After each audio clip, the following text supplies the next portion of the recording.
Happy Friday. Sit back, relax, kick your feet up. The weekend is here. It's been a pretty funny day for me. Today, I had 3 exams. All of my professors decided it would be a great idea to make my Friday that much more enticing by loading me down with 3 exams.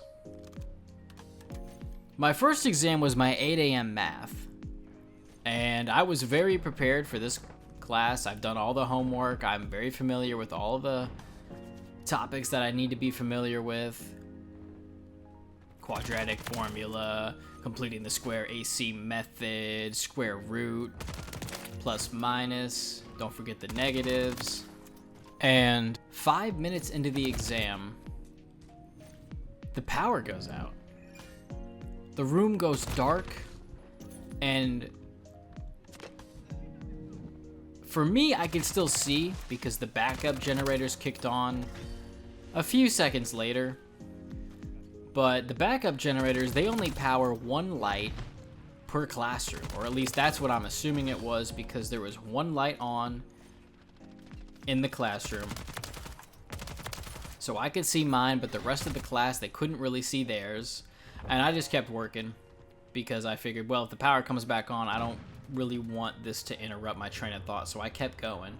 And after a few minutes, the professor was like, all right, I'm not going to make you guys, take a test in the dark. We're going to postpone this to Monday. So she takes the test back, and I'm leaving. And in my head, I'm like, wow, this is great. I have enough time to get some quality studying time in for my next exam, which is chemistry, which was 2 hours later. So between my 8 a.m. and my 10 a.m., I have about an hour on any given Monday, Wednesday, and Friday. But since we got out 15 minutes after 8, I had about an hour, 45 minutes to really lock in and study for this chemistry exam. Now, the professor posted on Blackboard what we needed to know. So I just went back to Blackboard and went to Copilot, the AI assistant, and I just had Copilot walk me through several problems just so I could really nail it down. And it definitely helped, and I have to say that if it wasn't for the power going out, I don't know how well I would have done on this chemistry exam. And so I really have to thank God that he came down and was like, this man is going to fail this exam. Let me just kill the power. Killed the power. And what's funny is maybe 5 minutes after the power went out, it came right back on. We didn't know how long it was going to be out for, so the math professor dismissed us from class. As soon as that class went over, boom, I went straight to the library. Because I was like, well, I may not be able to use a computer, but I've got my phone, and I can just review that way. I sat down at a table. A couple minutes later, power comes back on, and it's back on. I went to a computer immediately, and I reviewed, and I did extremely well on my chemistry exam. At least I felt I did. Every question that came up, I knew almost instantly what I needed to do. The formulas were provided, but I remembered how to use them. I remembered the conversions. I remembered all that stuff. And it's really encouraging because when you are doing a class and it's something new and it's confusing, when a test is put in front of you and you're able to do the problems confidently, that's extremely encouraging. I have loved being back in school because I'm able to be the student that I always wanted to be whenever I was in high school and even early college. Early college was kind of a breeze because the 101 classes that I was in, for the most part, weren't really that difficult. Most of them were high school level, or maybe the high school level was a bit more challenging, and that's why it felt like that when I got to college, how easy it might have been. But I lacked the discipline because it was so easy. And now that I'm back in school, it's like I have a fresh start, brand new slate, and I'm able to build these brand new habits of studying and really getting to know the material instead of just winging it and thinking that it has to be hard. It doesn't have to be hard. That's one of the things that I've realized is if you just put in the time to study, it's insane how easy everything can be when you're faced with an exam or some homework or even a question in class, it's like you get asked a question in class to the whole class. Most of the time, what happens? Nobody says anything. Nobody raises their hand. Everybody's afraid to have the wrong answer. You want to know why that is? That's because nobody does anything for the class until they need to. For the most part, nobody picks up a textbook until a couple days before the exam or even the night before the exam.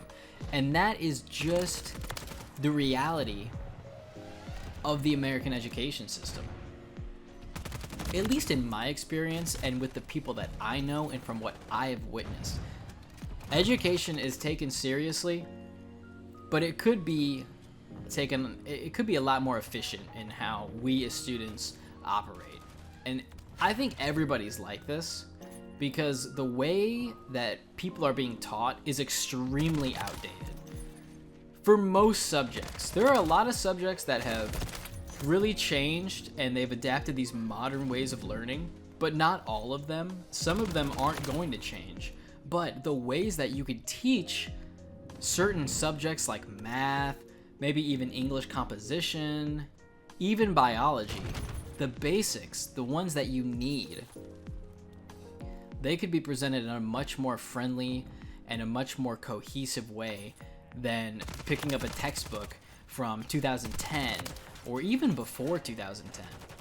Textbooks are useful and they're probably the best way to learn, but having something that's interactive goes a lot further, especially when you're dealing with younger students, elementary, middle school level.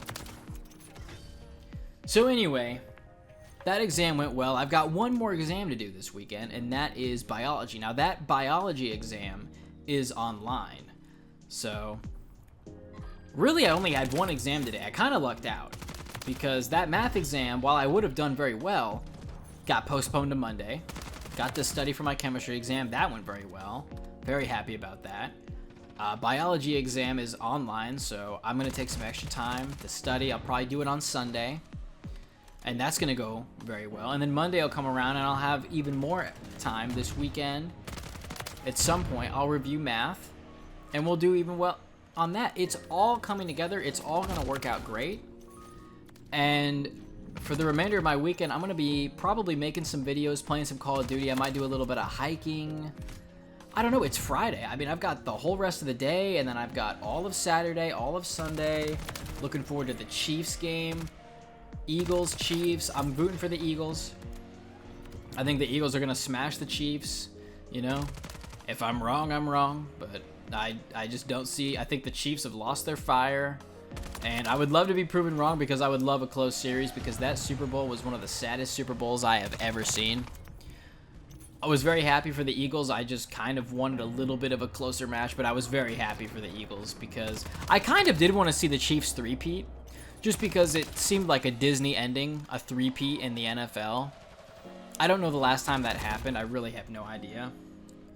But yeah, I hope everyone's going to have a great weekend. This is the start to mine. You'll probably see a video from me tomorrow. And this was a great game, 82-10. Probably could have had an MGB this game, but there was an unfortunate spawn at some point near the end. 54 confirms, ain't too bad though. All right, ladies and gentlemen, I'll catch you in the next one. Peace.